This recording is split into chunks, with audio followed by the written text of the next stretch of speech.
Welcome to the Learning Pines YouTube. We hope this video helps. You start by sizing and cleaning the hole so the repair succeeds. Use acetone to remove oil, then wire brush light rust. Measure diameter and plate thickness in mm or inches. Once done, choose a filler approach. Weld patch, plug weld, or braze based on thickness. Make sure to don gloves, helmet, and respirator. Stainless fumes matter. Prepare your TIG or MIG machine with appropriate stainless wire and 2% to 3% argon/helium mix if needed. Then tack test on a scrap piece to confirm settings. You now cut and fit the patch precisely, leaving 1/16 to 1/8 inch overlap so there's room to grind for a flush finish.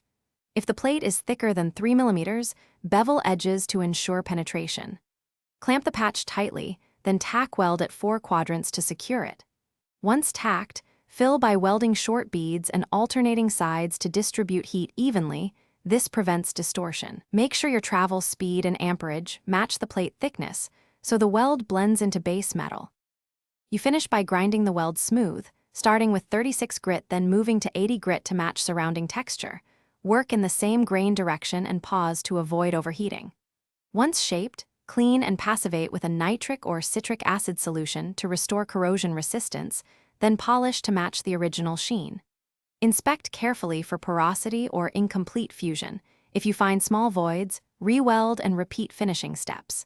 If warping occurred, clamp and temper gently to relieve stress before final polish. Thanks for watching. Consider subscribing if we helped you.